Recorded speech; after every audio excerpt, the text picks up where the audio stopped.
Shalom, man. I'm Desk of The Nazarene, and welcome to another episode of From the Desk of The Nazarene. And sometimes, man, it's just some things I want to talk about, and I figure I get on my personal page and just talk about it, man. One of the main things that I want to talk about, man, is we had a situation at the church. We were over there Friday, pre-Sabbath, kind of vacuuming, getting everything ready for our Saturday service. And an old lady came up, right, and she kind of walked by at first, and we waved at her. And she came back by. Maybe she just wanted to get out of the heat. I don't know. But she came by. She ended up coming in, and we had a conversation with her. She needed to go to the post office to deal with some type of fraud she had going on. So we took her to the post office. Before we took her, she was in the church and she asked for a Bible. And normally at church I have my outreach Bibles, and the print's pretty small. She was an older lady, so she said she couldn't read it. So I gave her one of my kind of BSB Bibles, bigger print, big nice Bible, and I gave it to her, and she left. We gave her t-shirts, a bottle of water, whatever. We took her to the post office, and that was it. And she asked me when I left the post office, what time does church start Saturday? So I told her it starts 10 a.m. So we're preaching, we're going through service I'm almost done preaching, so it has to be around 11:15. I see her walking around the corner. She walks in and she mouths to me, "I'm sorry, I got lost." So I'm like, no problem. She sat down, she listened to the rest of the service. And after service, she tells me, "Man, I'm sorry, I tried to walk here." She's on a walker. She's a walker and a dog. So she comes in with a walker and a dog, and she says, "Man, I was trying to walk here, but I didn't know that the shortcut was going to throw me off," and so on and so forth. So we end up, talking to her. We always have food after service. I have like an agape meal. So we end up after service talking to her, feeding her, and she needs to go to Walmart again. So we take her to Walmart, and we to get her groceries, pick up a grocery, drop her back off home. This lady walked with a walker for 2.5 miles. Her house is probably 2.5, 3 miles away from our church. She walked 2.5, 3 miles with a walker to get to church. Now, some people will say she did this because she, needed to ride to Walmart. Doesn't matter. She walked 3 miles to fellowship with the believers and to hear, a word from God. How many of us in the same situation would do the same? You're a bit destitute. I'm not going to tell you about living situation, but not in the best living situation, but is willing to walk 3 miles with a walker and a black t-shirt in the Georgia heat in June to hear the gospel proclaimed. But that's what that young lady did. And we all should get closer to that kind of love for the gospel, right? A lot of us, again, we won't get up in the morning to watch Nazarene Remnants. We won't get up in the morning to even turn Altareddoerschurch on YouTube, Facebook. Better yet, we actually get up and come to service. So whatever your particular service is that you go to, right? Whatever your tradition is, right? Whatever service you go to, how many of us will be willing to walk 3 miles in the heat to get to it at some random time? Another thing, man, I was meditating on was I was on a live. I'll tell you two things about this. I was on a live. I won't say this was his live name because I don't want to stir up any drama. But I was in, some people will know if you watch me on TikTok. It wasn't my own live, but it's another TikTok live. And I had a conversation with a young lady, and the conversation kind of went south a bit. It went down to Torah observance. And, we explain our Torah observance a bit different than the average bear. When we talk about Torah observance, we're going to talk about that, Ephesians chapter 2, verses 8 through 10. We're saved by grace through faith, of no works for so no man can boast, right? It is not of works, but it's a gift of God. But we also read verse 10 that says that we are created in Christ Jesus to do good works, which God has prepared in advance as our way of life. So we explain all of this. Now, most of the time when you hear a Torah observant, kind of conversation, it is almost works-based salvation to an extent. Not always, but a lot of times. So a lot of times when people are used to arguing it, they used to argue from a works-based against works-based salvation kind of mind frame. We don't have that. So a lot of times they'll think they said things they didn't say. And that kind of happened with this young lady. I was talking to her, and we're trying to explain it to her. And I actually stop her because she continues to make this point of salvation. And I stop her and I say, we don't speak of the law in terms of salvation. We speak of the law in terms of sanctification. Salvation comes through faith in Jesus Christ. The sanctification process is the reason why we keep the law, right? Because we love Christ, not because the law saves us. But she continues to argue from a perspective of I'm teaching the law for salvation. And so she may have thought she said some things that she didn't say. It was a decent conversation. Eventually she starts calling me a liar and starts like tweaking off bad. And if you watch, if you're subscribed to Nazarene Remnants, you're going to see this video later on this week. I'm going to put it up, but she starts like going crazy, calling me a liar, this and that, going really berserk. And it was okay. I stayed respectful as always. All praise to the Most High Power. I was able to control myself there. But the conversation went a little left. And eventually she posts a clip of me and she kind of clips it up. And I'm going to post the whole live so y'all can watch it. But she kind of posts this manipulated clip, to kind of put me in a not so great light, which was fine. I didn't really respond to this either.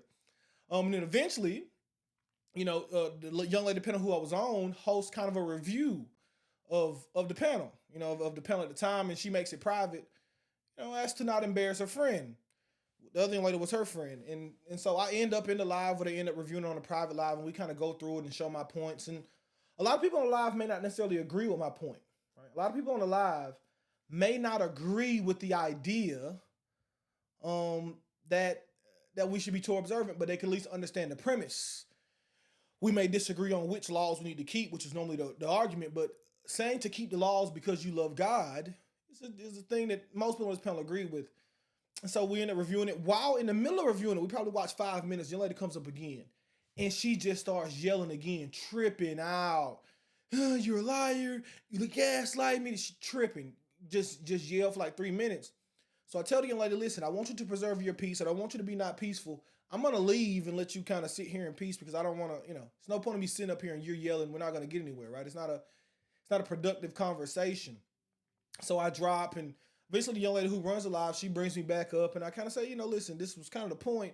Sometimes things are almost unnecessary. It's just no point in having the conversation. But, we go through the live, and a little later, this same young lady has a conversation with another one of the other young lady whose panel it was, her friends, and she kind of does the same thing generally. And we had this group chat on TikTok, it's like this little TikTok group, and the young lady that I got into the kerfuffle, the argument with, she ends up leaving the chat, and I somewhat feel bad because in my mind I begin to think, man, I prayed trying to have a conversation about Torah observance. I didn't bring up, right? It wasn't me that brought it up. Somebody else brought it up. But either way, trying to have this conversation about Torah observance, did it cause these two young ladies not to be as close as friends and maybe even friends at all anymore? But in that moment, God said, a lot of us have this idea that Christ came to bring everyone together. Christ didn't come to bring everyone together. Christ came to bring his body together, but not everyone. He says, do not think I've come to bring peace. I didn't come to bring peace, but I came to bring a sword. I came to set fathers against sons, daughter-in-laws against mother-in-laws, and the man's own enemy will be of his own household. But sometimes, guys, there is a level of separation that you may have.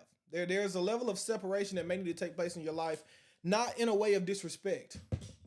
Not in a sense that, I no longer want to be friends with XYZ, and so now we're enemies.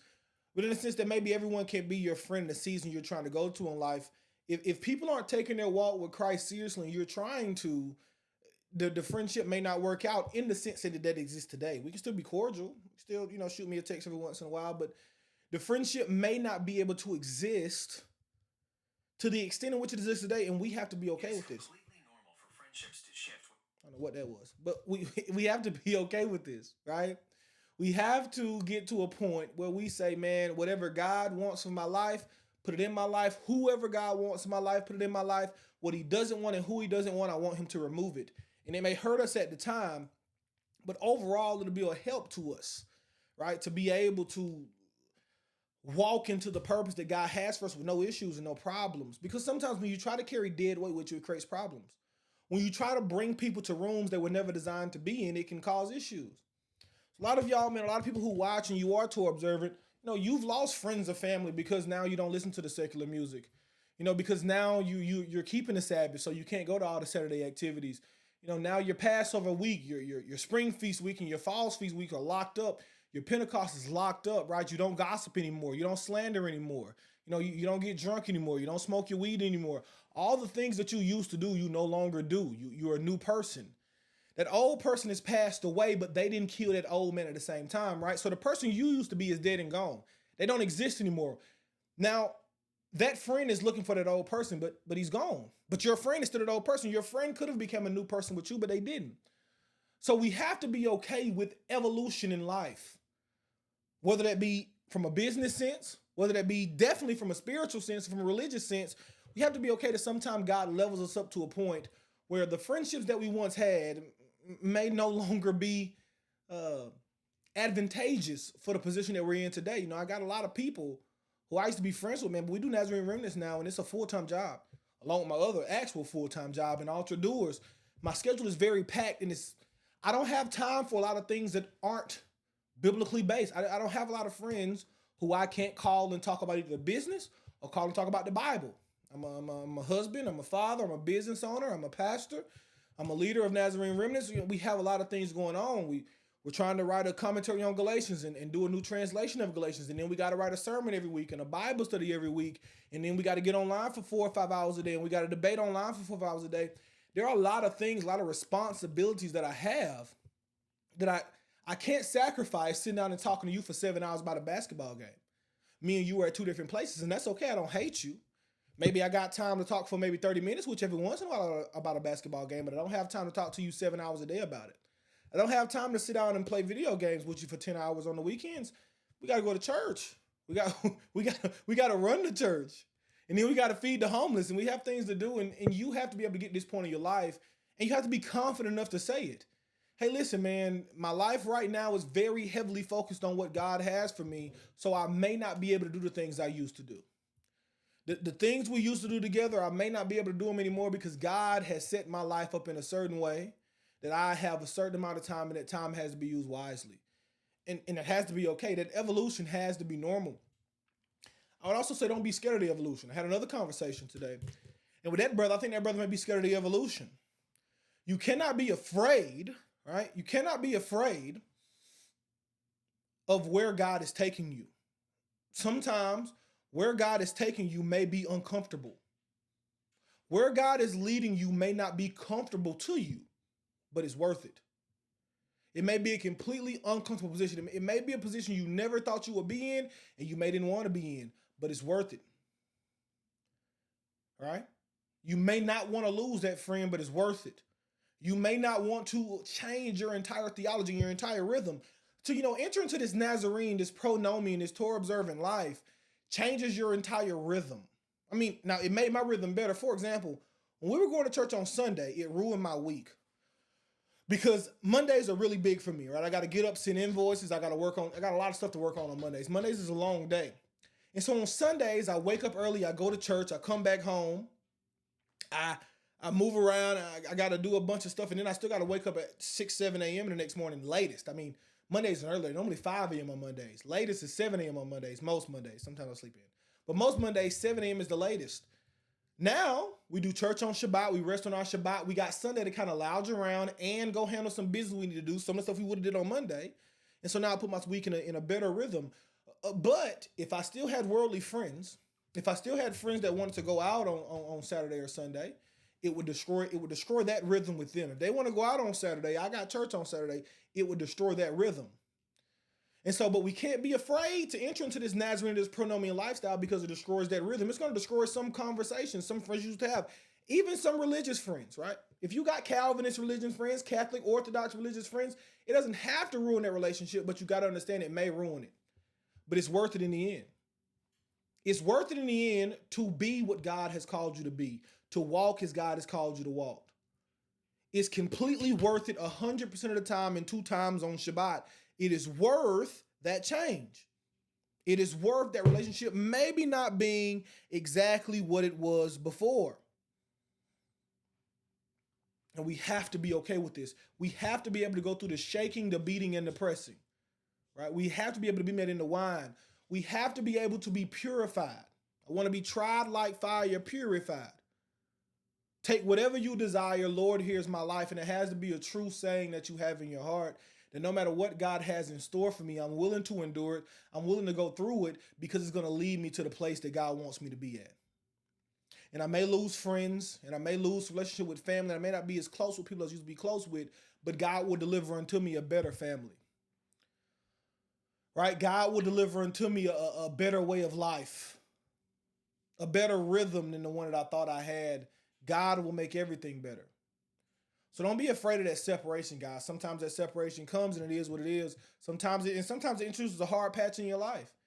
Right? You had 10 friends, you lose all 10. It may be 2 months before you make another 10. Now you got them 2 months where you're alone. You got God, you got Christ, you got Nazarene Remnants for sure. But in the sense of maybe your day-to-day life, you may be a bit more alone than you're used to, but it's worth it. The prophets were alone from time to time. Christ was alone from time to time.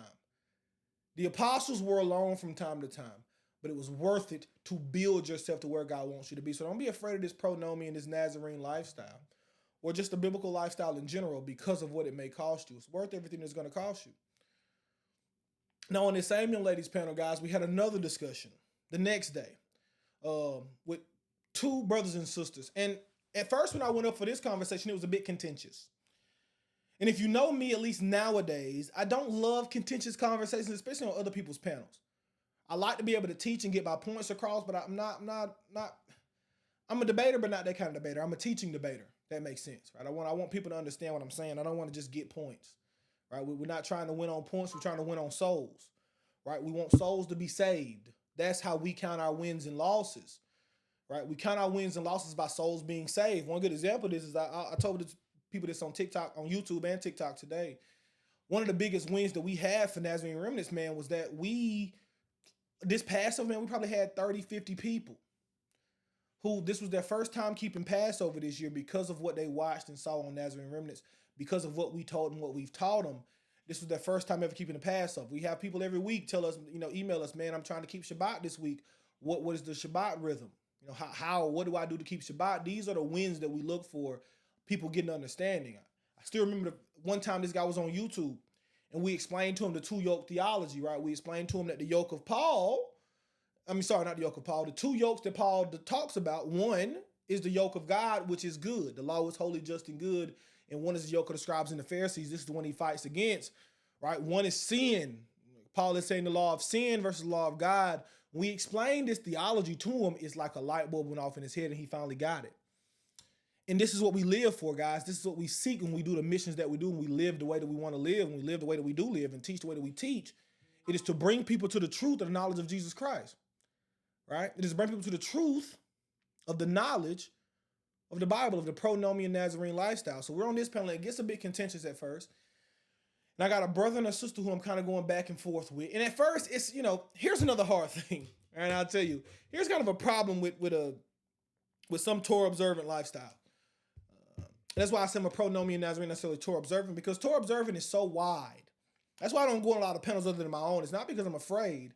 It's because normatively, when you go up, somebody else who's Torah observant will come up, and there is no unified position. Not saying it's necessarily a bad thing. I'm saying it's not expedient to good conversation. So I don't let other people handle their own situations. In this case, for whatever reason, the Spirit told me to go up, and it was already another young lady up who didn't necessarily agree with me on everything. And so I kind of let that wash out. So eventually I was able to kind of overtake the conversation. And at first, again, it's contentious. Now, eventually, we begin to walk through Romans 7 with the brother. And we show him in Romans 6, 7, and 8 how Paul is saying, die to the flesh, right? Die to the law of sin and live to the law of God. And we're having a great conversation, and we're getting through the priesthood stuff and how the priesthood was added because of transgression and how God outlines his law for food. And God tells us what food is. We don't just eat anything, but we eat what God tells us is food. And we're walking through all these things, and all these questions are being answered. And the other sister had questions, and they're literally saying out of their own mouth, I'm not joking, we're going to post this live too. They're saying, man, this makes sense. Wait, I'm starting to get it. As soon as they began to say, I'm starting to get another brother request. Another brother request, and they bring him up, and that brother resets the whole conversation. So as we've been talking for hours, we've been talking for at least an hour, making ground, explaining things, walking through scriptures. We got our books out, and we're walking through it verse by verse, and we're going through everything. Another brother comes up and makes it contentious. His speech is contentious. So now we have to reset and go back and walk through things we've already walked through, and we're not really getting anywhere. We go from getting good understanding from Romans 6, 7, and 8 to arguing about what's the definition of brother and neighbor. And so it doesn't get us anywhere. We're in a worse position than we were in when we started the conversation. And this goes to tell you, what I'm trying to tell you by telling you this, man, is that a lot of times the devil will see that you're making ground with someone. It's kind of the parable of the sower, where it says sometimes the seed is on top of the ground and the bird, like the devil, comes and scoops the seed up, right? Or the heat scorches the seed. We run into these situations from time to time. And I tell you what, a lot of times in a pronomian or Torah observant circle, a lot of us, and even a non-Torah observant, but I only speak to my own people, you get almost prideful. will you feel the need to defeat this person? But the goal is not to just to defeat a scoffer. Sometimes it's necessary. I won't lie to you, right? Sometimes it's necessary to debate and to defeat a scoffer. But we also have to remember the mission is to win souls. So when you're having a conversation, like when I run my panel, man, if I'm having a conversation with someone and they're getting it, if I won't bring anyone else up at the time, whether I think they agree with me or whether they don't agree with me, because we don't want to stop the conversation. We want to make sure they get an understanding. Guys, we're not just here to debate for the sake of saying that we want to debate, right? We're here to win souls for Christ, right? We're here to take it to another level and to actually win souls to the perfect lifestyle. John 10:10 life. The life that Christ came to give you a life and life more abundant. The devil comes to steal, kill, and destroy, but I came so you may have life and have it more abundantly. We're trying to bring people to that John 10:10 more abundant life. And you can't forget that, right? And so in this particular conversation, it's not my panel, so I can't really control it, but the conversation ends up going nowhere. We start out great, it ends up going nowhere. I end up dropping, the rest of the brothers end up dropping, it gets contentious again. And a lot of the work that we did, Most High willing, is stuck in their minds and in their hearts, and they're thinking about it, but a lot of it gets undone. And so we have to be careful, guys. In these situations, we cannot let the devil have room. You can't let the devil have room at all, because when you seek to bring a brother out of that unscrupulousness, out of that lawlessness, the devil doesn't like it. The devil wants the body to stay confused. You know, the pronomian Nazarene position, in my opinion, is the only position that makes the Bible coherent. Fully coherent. From front to back, it's the same story all the way through with the pronomian Nazarene position. And so when we start to explain this position, the devil does not like the lack of confusion. The devil likes confusion. I was watching a panel today, and you know, they're going through all these terms. You know, they're talking about Calvinism and predestination and that God predestined. How does any of this change anyone's life? The purpose of the gospel being preached, the Messiah said, repent, for the kingdom of heaven is at hand. The Messiah says, take care of the orphans, the widows, the oppressed. He says, the weightier matters of the law are justice, mercy, and faith. The overseer James tells us the true religion is to take care of the widows and the orphans and to keep yourself unsullied from the sin in the world. This is true religion, but when the discussion goes everywhere but this, it introduces confusion. Rather than people's lives being changed and the truth of the Messiah coming out, now we're talking about something that's pure confusion. No end in sight, just pure chaos and confusion in conversations that don't matter. Similar to Trinity conversations. This comes from one who believes in the Father, Son, and the Holy Spirit, but when someone sits and preaches Trinity all day, it causes nothing but confusion. With some exceptions, but for the most part, it causes nothing but confusion. When you sit and preach Calvinism, tulip, 5 points, predestination, how exactly does soteriology work? This is how soteriology works. For God so loved the world, he gave his only begotten Son, that whosoever shall believe in him shall not perish but have everlasting life. Fear God and keep the commandments. Revelation 14:12. Here is the patience of the saints, those who keep the commandments of God and the testimony of Jesus Christ. This is our soteriology. Everything stays very biblical. But the devil doesn't like when everything stays very biblical, because the Bible is a fairly simple book. Has a fairly simple mission, written by fairly simple people, right? But the devil likes to live in that place of confusion. So you cannot give the devil room for that confusion. Keep things simple and keep them biblical, right? And when you're having these good conversations, brothers and sisters, when you're watching what you're watching on Nazarene Remnants, maybe 119 Ministries, maybe, you know, rooted in, founded in true fellowship, whatever whatever your watch of choice is. Watch it with the intention of learning and go out and teach with the intention to teach, not the intention to win a debate. Again, sometimes it's necessary to defeat, right, someone who comes and tries to teach against God's law. But when you have brothers and sisters there who are focused on doing what they have to do for the Most High, on learning the ways of the Most High, on learning about what Paul really means, on learning about the two-yoke theology, on learning about the patiogost and the chariographon, learning what Colossians 2:16 really means, learning what Romans 7 really means, learning what Romans 14 really means, and 1 Timothy 4 really means. When you have someone there who is actually focused on learning, focus on that brother or sister. Focus on them. Lock vision on actually saving a soul, not on winning a debate. Don't let your pride get in the way. Now, so another thing, guys, at the end of this conversation, the last one I'm talking about here, you know, the brothers start telling me I'm mixing grace and law and this and that. You know, I'm like, brother, listen, don't tell me what I'm doing. Just, you know, continue on your point. I don't have a problem talking to you, but don't tell me what I'm doing. You know, the brother says, you can say I can't say it, but I'm going to say it anyway. I said, well, you know what, brother, I respect myself enough. I'm just going to drop at this point, right? I have enough respect for myself that if I tell you something's disrespectful and you intend to continue in the disrespect,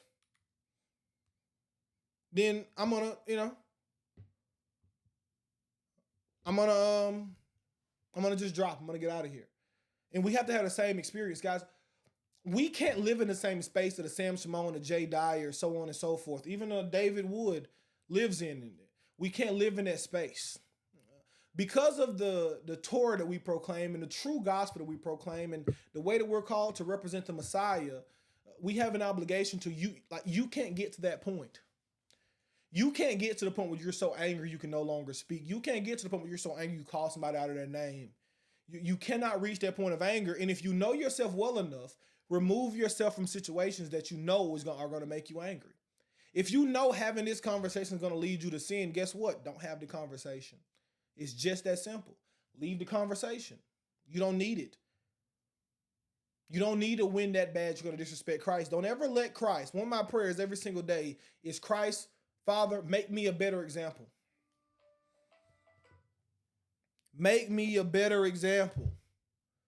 Make me a better example for what you have called me to be. Don't let me be a bad example of your truth in the earth. All right? And so that has to be your prayer every day, man. Guys, I appreciate y'all for watching. I'm going to try to do these more often where I just kind of get some things off of my chest that we've been talking about. And I appreciate you for tuning in, man. Wait till you watch Nazarene Remnants next week. This week, the rest of this week and next week, we'll be here. Mostly. Guys, we are trying to build up the church even more, man. Right now we're feeding people once a month. We're feeding about 100 people once a month, and then we have a small, breakfast every single service. If you want to help us to continue to feed more homeless, more needy, and even in our communities, guys, I want y'all to know something about the church too. It's not all about homeless people, right? I told y'all last time, we had this young man who came up to our last event with his daughter. He wasn't homeless. He had a car. He had somewhere to stay, but he had lost his job and he had no way to feed his kids. There is a middle ground there, guys, of people who may not quite be homeless, but they're very much so in need. And we want to be able to help them more, guys. So please go to Altareddoers.com, make a donation. You can type in $Nazarene_Remnants on Cash App, $Altareddoerschurch on Cash App, or you can go to Altareddoers.com to give. We're trying to raise money for three things, right? One, we want to be able to feed people every single week. A big meal. We want to be able to give out 150 plates of food every single week. We need your help to do this, guys. I only have so much money, I'll be honest with you. We also want to have a clothing bank. We can go buy clothes and be able to give people clothes. Also, you can donate clothes. If you want to donate them, email us, comment on this video. I'll give you an address. You can send donated clothes. We'll take them we'll take them and wash them on our own budget. If you want to cash app us or donate us some money so we can buy clothes. Number three, guys, we want to be able to purchase a church van. I told you about the young lady earlier. I'll tell you a quick story here. She said there are more people in the house she lives in that kind of want to come to church, but they don't have a way to get there. And they can't walk 3 miles, right? I don't have enough room with my car to pick up more than, especially now with my son coming. We only have room for like 2 extra people. So we do want to be able to purchase a church van. That's about $9,000, give or take, if we find a cheap one, $7,000 to $9,000. So if you want to help us with some of these expenses, man, go to Altareddoers.com and donate. $Altareddoerschurch, Nazarene Remnants. Everything is tax deductible, 501c3. Everything is above water. If you ever want to see our financials, feel free. I'll show them to you. Right now, the church bank account is negative. All right. If you're looking for a church home, guys, and you don't have one, you can go to scattereddoers.com. All right. Scattereddoers.com, and you can kind of sign up to be a scattered doer.